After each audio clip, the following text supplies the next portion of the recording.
আপনি 10 মিনিট কোনো মাতালের সাথে সঙ্গ দেন, আপনার কাছে মনে হইব আপনার জীবনে কোনো টেনশনই নাই। 9 মিনিট আপনি কোনো সাধু বা দানশীল ব্যক্তির সঙ্গ দেন, আপনার কাছে মনে হইব আপনার পৃথিবীর সবকিছু দান করে দেওয়া উচিত। 8 মিনিট আপনি কোনো নেতা বা টিকটকারের সঙ্গ দেন, আপনার কাছে মনে হইব আপনি জীবনের সবচেয়ে বড় ভুল করছেন পড়াশোনা কইরা। শুধুমাত্র 7 মিনিট আপনি কোনো লাইফ ইন্স্যুরেন্স কোম্পানির লোকের সাথে বসেন, আপনার কাছে মনে হইব আপনার মইরা যাওয়াটাই সবচেয়ে বেটার অপশন। 6 মিনিট আপনি কোনো ব্যবসায়ীর সাথে বসেন, আপনার কাছে মনে হইব আপনি জীবনে যা কামাই করছেন এগুলো আসলে কিছুই না।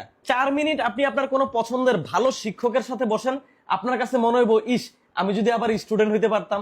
3 মিনিট আপনি কোনো কৃষক বা দিনমজুরের সাথে বসেন, আপনার কাছে মনে হইব আপনি যা কষ্ট করতেছেন এগুলো আসলে কিচ্ছুই না। 2 মিনিট আপনি কোনো দেশের সৈনিক অথবা মুক্তিযোদ্ধার সাথে বসেন, তখন আপনার কাছে মনে হইব আপনি জীবনে যা ত্যাগ করছেন এগুলো আসলে এসবের কাছে কিছুই না। আর 1 মিনিট আপনি আপনার একজন ভালো বন্ধুর সাথে বসেন, আপনার কাছে আপনার জীবনটারে তখন জান্নাত মনে হইব। আর 1 মিনিটেরও কম সময় আপনি আপনার বউয়ের সাথে বসেন, তখন আপনার কাছে মনে হইব আপনি হইলেন দুনিয়ার সবচেয়ে অকর্ম, অলস, আওয়ারা, বেকার, নিকাম্মা, দুশ্চরিত্র, খারাপ মানুষ, বেপরোয়া, ভোদাই, বলদ যদি কেউ থাকে ওইটা হইলেন আপনি।